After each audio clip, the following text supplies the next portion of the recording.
So, the topic we had teased last time was um, whether or not you can know the truth if you are unwilling to abandon your current beliefs. I came across an idea that if you're not able to abandon your current beliefs for new information, then you may have difficulty actually understanding this world and knowing what the truth is. Yeah, when we teased this topic, my initial response was a pretty immediate no. Um, and I don't think that I changed that even with further reflection because it's not that different from looking at something like the scientific method and its application in just knowledge acquisition or learning or understanding anything and being able to make the same statement. If you have a belief or a thought or an opinion and you receive new information and you are not able to adapt that thought or belief or opinion based on the new information, then you're effectively rejecting understanding truth. Whether it's something you want it to be or not, it's that part is irrelevant. You have to be able to be uncomfortable and accept the fact presented and interpret that as it is supposed to be interpreted. I guess maybe there's some wiggle room there. But if you were presented with a fact that is unequivocally opposed to some belief or thought that you had previously felt to be true, and had formed an opinion based on what you knew at the time, then continuing to refute that truth means that you're not seeking truth, and therefore you can't know truth if you don't accept it. That's kind of the basis of where I was coming from on this, because it's like if you think you've cornered the market on truth, you think that you know the truth and what you know today could never be refuted, then once it is refuted, then it's like, well, you're rejecting the truth. I think this gets more interesting when you think about at one point is something unequivocally true, or is there any such thing as an unequivocal truth? I think there is, but whether or not you can perceive it, that's where that's where it gets a little bit trickier, I think. Um, Recently, I used the term reality distortion field. I remember that being a thing that was said in certain circles, and I was describing how my one of my children were acting, and I made the comment that I was like, his reality distortion field is this way, and so he thinks, it's like he's in an age where he thinks he's being respectful, but he's coming across to pretty much everybody else as disrespectful, and he just simply doesn't recognize it. I can remember being that way, and so yeah, so even if the truth is out there and it hits you in the face, sometimes it's hard to perceive. And if you're, I get, back to the topic is like if you're not willing to, or if you're not in a place where, or if you have a set of core beliefs that you're never willing to let go of, or consider them to be untrue, then you are going to have difficulties knowing the truth from time to time. There are a few things that keep popping into mind that seem really interesting as I wouldn't even say a tangent, but a byproduct of the topic. We'll see if maybe they're as interesting as I believe when verbalized. But one, going back to the question I posed about whether an unequivocal truth exists, taking a moment to parse that a bit further into our understanding of things based on knowledge of the universe or whatever it is at the time, and how that can be modified and reframed over the course of time as we learn other things. For example, we currently at least adhere to the theory of gravity being a force that, based on mass, is pulling and acting against other things. And eventually we'll probably learn that there's something else involved there, or find some way to theoretically, unequivocally prove it based on our current knowledge. But then as knowledge evolves, that understanding could also evolve and change. Is it not untrue as previously understood, or is it just a version of the truth that is then refined? And if that is the case, then I don't think you can make a compelling argument that anything could ever be unequivocally true, because we don't know what other understanding could eventually occur. And if that's the case, a lot of ifs here, so bear with me. But if that's the case, then the more interesting argument or debate, I think, is how do you craft an ability to be willing to accept new information and not hold fast to whatever it is you believe without being untrue to what you believe, if that makes sense. And it's easier to kind of explain with an abstract idea of something that you consider to be morally or ethically, no, I would say morally correct or morally right, as opposed to something that could be scientifically quantified. Interesting. Let's keep going down that road. I'm interested.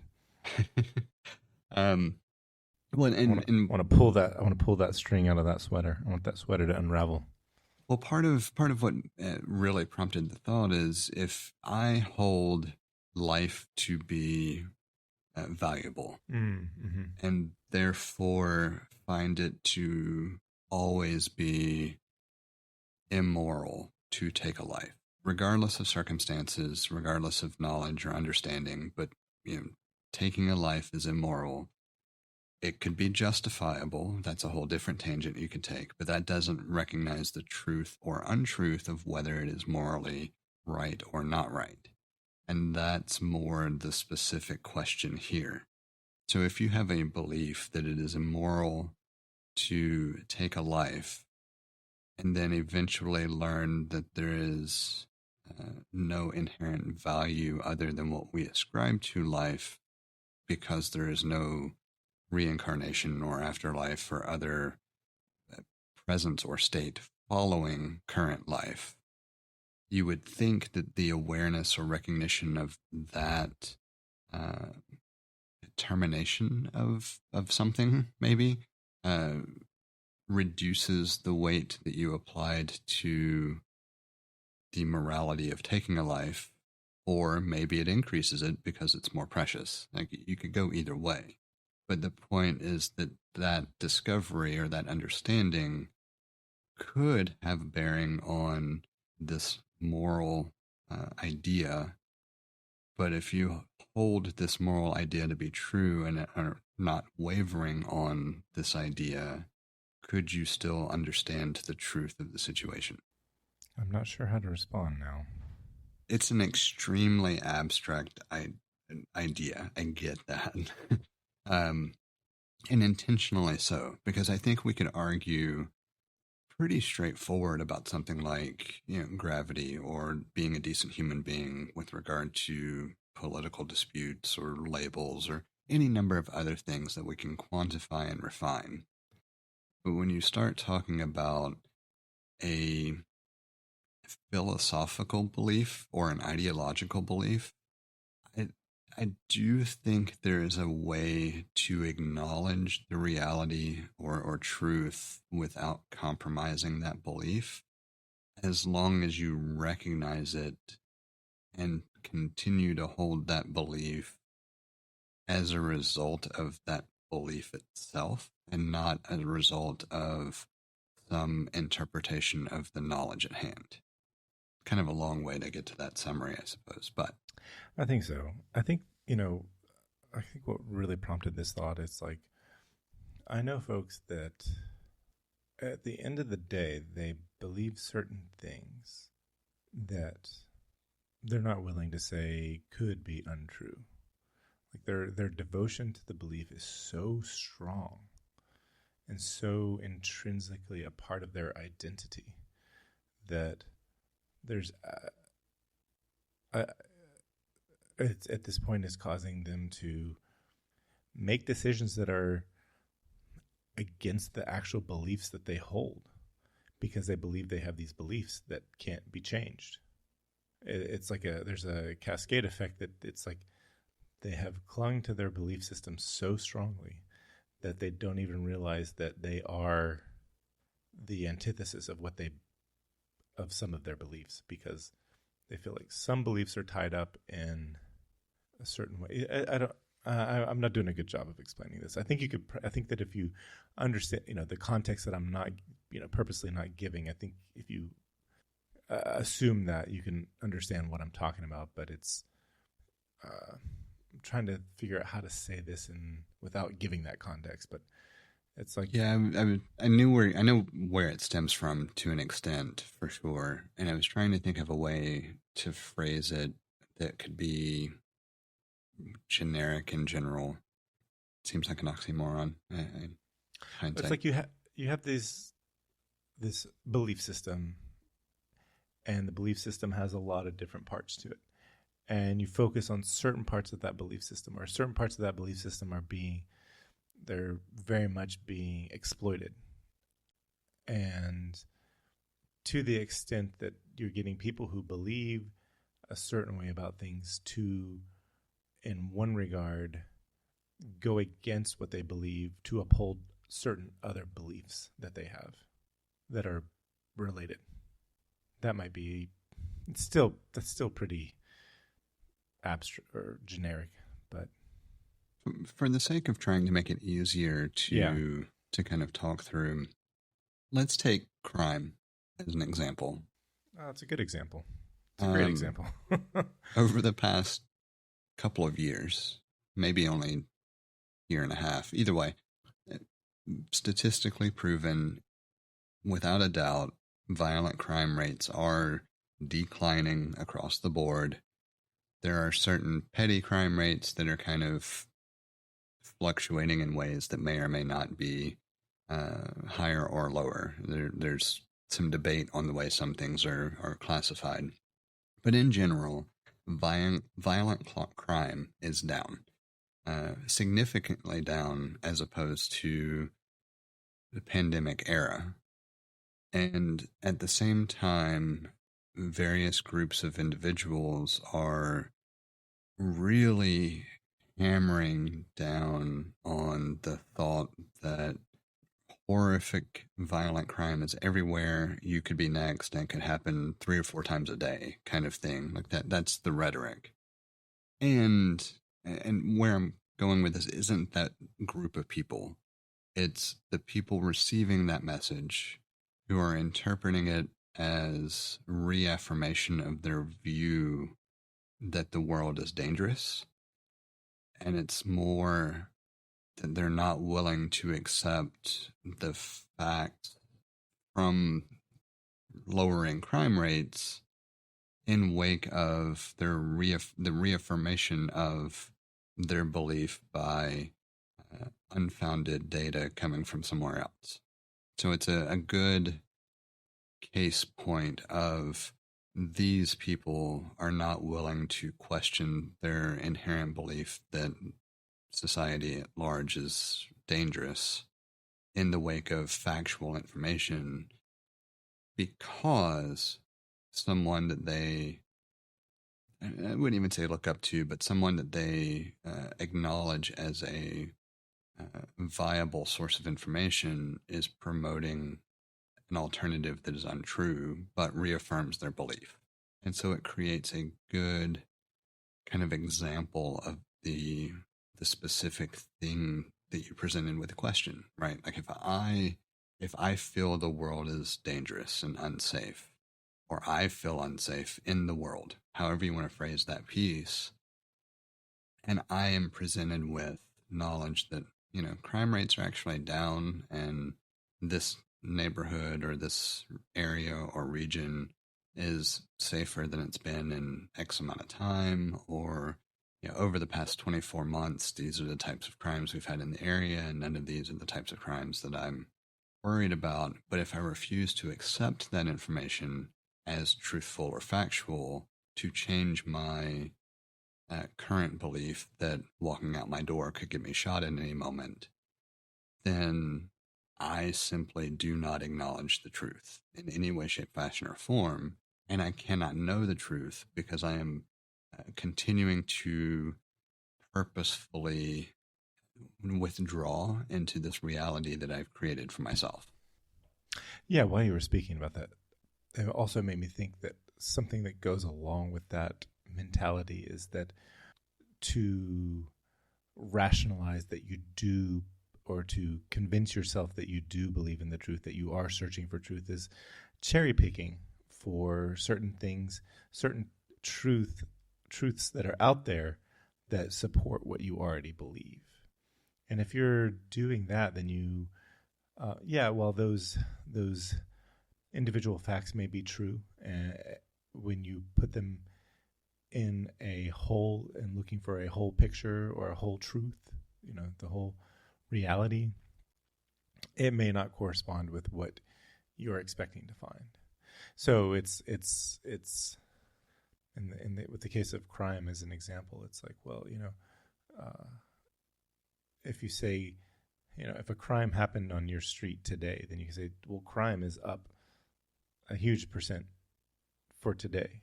But if you look at okay, that's a true statement that supports what you believe, but is it part of the overall truth? Is it part of what reality you're experiencing? Well, yeah, it's if on your street over the past 10 years crime has been on the decline, then no, it doesn't. It's not representative. It's a true thing that happened, but it's not representative of what's been happening. So I think there's that aspect of it where people will cherry pick truths that support what they already believe, and that's a great way of not knowing the actual truth. And also, is very similar to other arguments that we hear philosophically, and honestly, in almost every realm. Using crime as the example is just kind of a microcosm of it, but people cherry pick quotes to support different ideas, verses and passages from books. I mean, take your pick. If an individual or a group wants to believe something, they will find anything and everything possible to support that viewpoint, whether it's in context or not.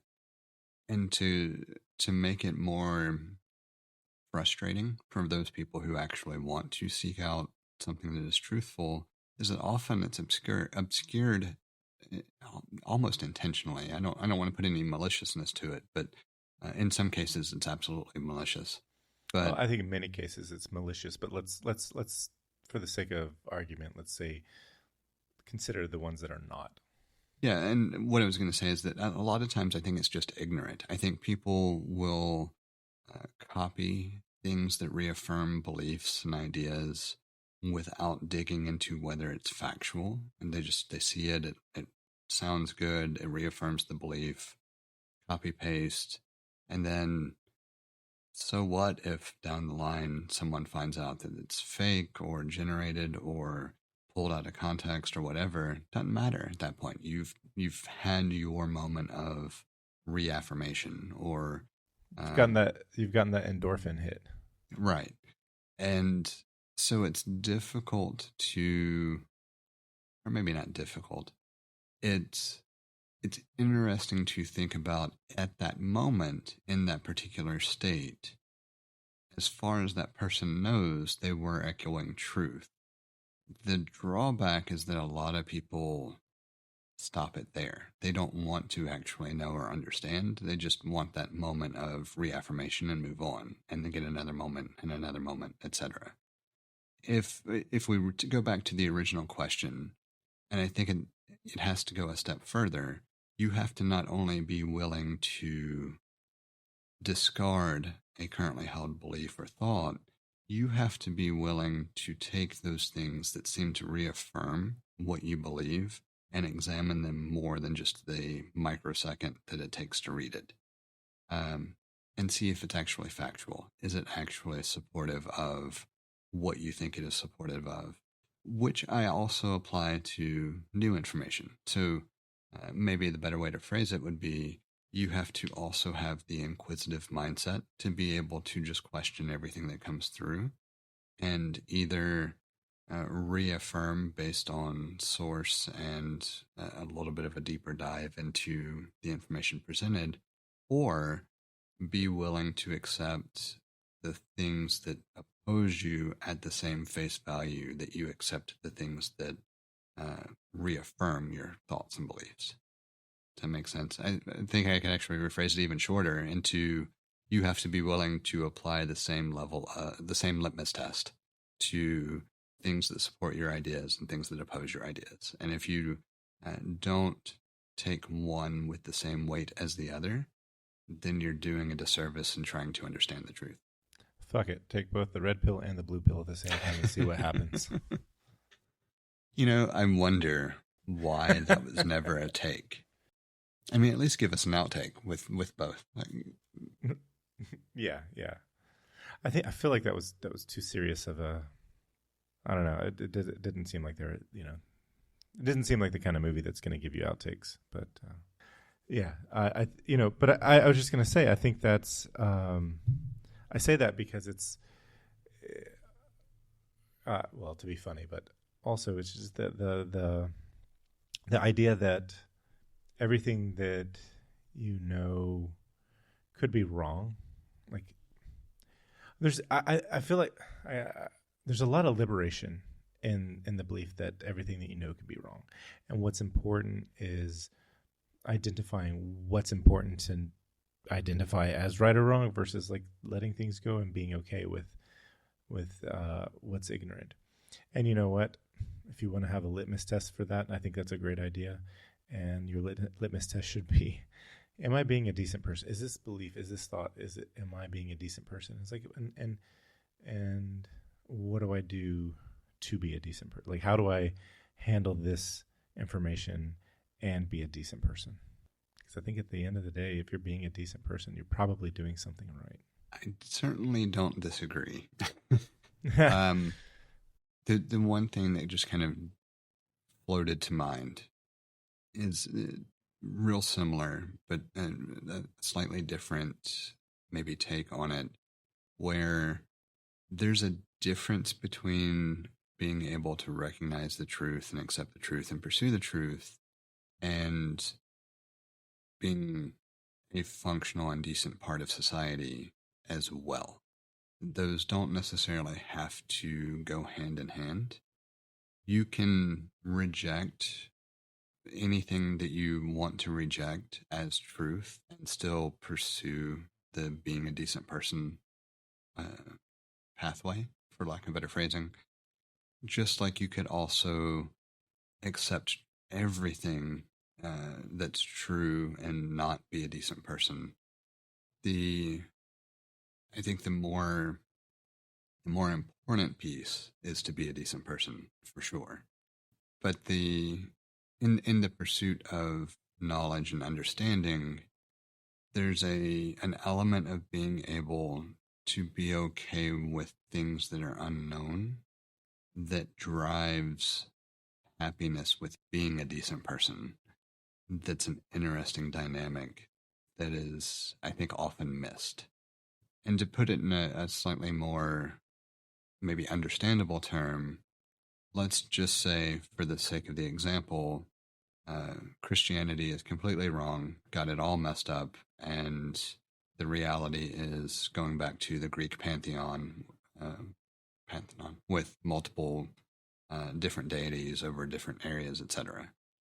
The truth of being a decent person would be able to acknowledge maybe that seems to be correct or seems to be incorrect, but doesn't really matter. You're still wanting to be a decent person because you want to see other people be better, be lifted up. You just want to be happy, right? On the flip side of it, you could be a really diehard fact checker, kind of really serious, worshiper of, say, Zeus, and want to eliminate everybody around you because they don't. And that would be the epitome of accepting truth without being a decent human being, I guess, for this particular example. Yeah, I was going to say the thought that was leading me to was like, at some point, being a decent person is more important than the truth, which seems like a really dangerous thing to say. Yes. Because I think while pursuing the truth does not make you a decent person, I think they need to, I think the truth will help somebody who wants to be decent to be decent. So the reconciliation I have of that statement is that if you want to be the best kind of decent person, you also need the truth on your side. But solely searching for the truth without human decency isn't any better than if you didn't have the truth. Just to bring it back to the question at hand, pursuing the truth without regard for decency would, in effect, make you no better than the truth itself, right? Yeah. A lot of difficult ways to try to describe some of the more nuanced questions there. I didn't expect that. Yeah, it's you can imagine the kind of conversations I've had that made me like want to talk about that, but yeah. It's like for all the time that we spent talking about it, I still feel like there's not a good statement that summarizes my thoughts on it either. I mean, I don't think you can know the truth without being willing to. I don't think you can properly pursue the acquisition of truth without being willing to abandon everything that you already know. But then it's like, what if the truth tells you, don't be a decent human being? Then it's like, ooh, how important is the truth at that point? Because I'm sure there are scenarios where it's like, yeah, don't be a decent human being, be an opportunist. But see, at the same time, I don't think that's what the truth is, because the truth is amoral. It just is. And whether or not you have to sacrifice decent behavior to, well, I don't know where I'm going with that. Well, I think every attempt to refine the statement just creates another potential paradox. Yeah, and that's the worst possible hand you can have in poker.